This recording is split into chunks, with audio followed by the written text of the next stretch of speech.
Marah saya, kalau marah kan selalu tersenyum juga.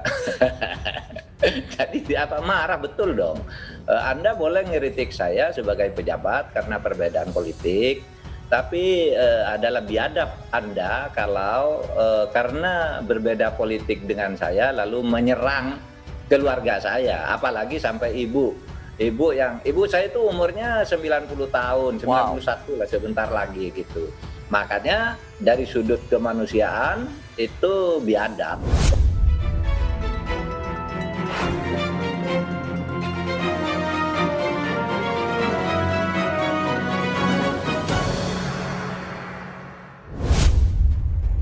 Ada cinta Prof. Mahfud MD kepada sang ibunda di balik penangkapan Muhammad Rizik Shihab. Ditulis Jaya Wijaya di siword.com. Halo Indonesiaku, berjumpa lagi bersama saya di Suara Channel Bapak Infrastruktur. Sesungguhnya, pemerintah sudah lumayan baik kepada Muhammad Rizik Shihab saat kepulangannya. Pemerintah bahkan memberikan diskresi terkait penjemputan, pengamanan, dan pengantaran Muhammad Rizik Shihab kembali ke markasnya di Petamburan. Tetapi apa yang Muhammad Rizik Shihab dan ormasnya lakukan? Mereka malah besar kepala, seolah-olah Indonesia ini negara nenek moyang mereka yang bebas untuk melakukan apapun. Bahkan saat itu, di media sosial atau medsos, banyak pendukungnya yang membandingkan Muhammad Rizik Shihab dengan Presiden Joko Widodo. Muhammad Rizik Shihab dijemput oleh jutaan umat yang mencintainya. Sedangkan Presiden Joko Widodo baru didatangi puluhan ribu mahasiswa dan buruh sudah lari ke kandang bebek. Begitulah kira-kira ucapan para pendukung Muhammad Rizik Shihab di media sosial atau medsos. Entah lupa atau pura-pura lupa, Muhammad Rizik Shihab seolah-olah tidak ingat kalau diskresi yang diberikan pemerintah hanya untuk sampai ia pulang di tempat tinggalnya atau markas Front Pembela Islam di Petamburan. Namun setelah itu, MRS malah membuat banyak kerumunan yang melanggar protokol kesehatan dan mengundang kerumunan massa.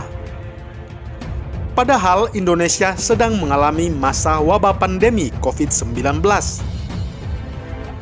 Ia juga bahkan berencana keliling Indonesia untuk konsolidasi revolusi akhlak. Padahal di setiap ceramah dan orasinya penuh dengan ujaran kebencian, hasutan-hasutan yang mengarah pembangkangan kepada pemerintah serta perpecahan antar sesama umat. Demi Allah, kami tidak akan mundur walaupun selangkah, saudara. Intinya saat itu, MRS merasa seperti pahlawan revolusi yang bisa melakukan apapun semaunya. MRS meminta pemerintah untuk membebaskan terdakwa kasus terorisme Abu Bakar Ba'asyir. Kemudian petinggi kami yang terkena kasus penghasutan saat demo Omnibus Law. MRS juga mengancam kalau pemerintah tidak mau rekonsiliasi dan melakukan apa yang ia minta, maka MRS siap untuk melakukan revolusi berdarah. Singkat cerita, akhirnya Muhammad Rizik Shihab terkena masalah kasus kerumunan di Jakarta dan Megamendung, Jawa Barat. Saat itu kepolisian masih berbaik hati dan mengantarkan surat panggilan ke Petamburan, statusnya hanya sebagai saksi. Namun 2 kali polisi mengantarkan surat panggilan, para laskar selalu merasa hebat. Mengusir polisi bahkan berteriak jihad setelah sebelumnya ramai azan yang diubah menjadi panggilan jihad. Polisi masih mencoba sabar dan diam. Dan disinilah terjadi blunder terbesar Muhammad Rizik Shihab dan ormas yang dia pimpin. Adapun pendukung MRS mengancam ibunda Prof. Mahfud MD yang sudah tua renta dan tidak tahu menahu tentang masalah yang terjadi. Disinilah kemarahan Prof. Mahfud MD memuncak.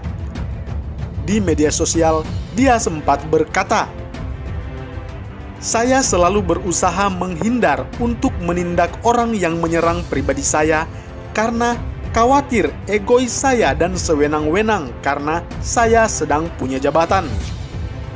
Saya siap tegas untuk kasus yang lain yang tak merugikan saya," tulis Prof. Mahfud. Di sini jelas Prof. Mahfud MD berkata kalau dia tidak mau sewenang-wenang menggunakan jabatannya. Beliau juga tidak peduli jika orang menyerang secara pribadi. Kita juga tahu bagaimana di media sosial kadrun sering menghina Prof. Mahfud bahkan mengancam pribadinya.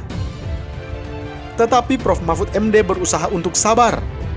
Padahal perlu diketahui bahwa jabatan yang Prof. Mahfud pegang saat ini adalah salah satu yang paling berpengaruh di jajaran Menteri Kabinet Indonesia Maju Jokowi Ma'ruf Amin.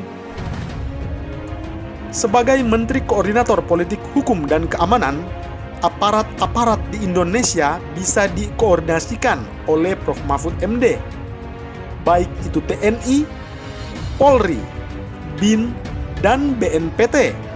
Semua ada di dalam genggaman dan koordinasi Prof. Mahfud MD.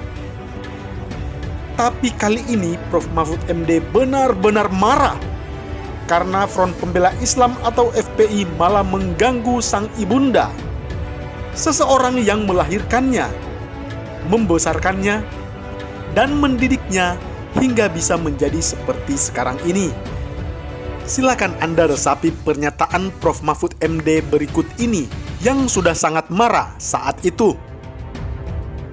Tapi kali ini mereka mengganggu ibu saya, bukan mengganggu Menko Polhukam, tulis Prof. Mahfud MD. Jika kita gabungkan dengan kalimat pernyataan yang ditulis Prof. Mahfud MD sebelumnya, maka inti dari pernyataan Prof. Mahfud MD dalam bahasa sehari-hari kira-kira berbunyi demikian. Kalian boleh ganggu saya, tetapi jangan kalian ganggu ibu saya. Dan setelah kejadian tersebut, Prof. Mahfud MD langsung mengkoordinasikan kepolisian untuk menangkap pelaku teror terhadap ibunya, yang saat ini sudah ditangkap. Lalu Muhammad Rizik Syihab segera ditetapkan menjadi tersangka dan akan dijemput paksa oleh kepolisian. Tidak lama terjadi kejadian penembakan 6 laskar Front Pembela Islam atau FPI oleh kepolisian saat mengawal Muhammad Rizik Syihab yang berniat pergi ke suatu tempat. Polisi lalu melakukan konferensi pers dan dengan tegas meminta MRS untuk segera menyerahkan diri. Singkat cerita, Muhammad Rizik Syihab terpaksa menyerahkan diri karena saat itu seluruh aparat sudah kompak untuk menangkap Muhammad Rizik Syihab. Bagaimana aparat bisa sangat kompak? Ya jelas, Prof. Mahfud MD di balik semua itu, karena ia yang mampu mengkoordinasikan aparat di bawahnya. Demikianlah peran Prof. Mahfud MD dan bagaimana blundernya yang dilakukan oleh MRS dan para pendukungnya yang menteror ibunda beliau. Jadi pesan moralnya adalah, sebaik-baiknya dan sesabar-sabarnya apapun itu orang, jangan sampai kita mengusik keluarganya. Karena saat itu juga orang tersebut akan sekuat tenaga membela kehormatan keluarganya. Bagaimana menurut Anda? Salam hangat, Bapak Infrastruktur menuju Indonesia Maju.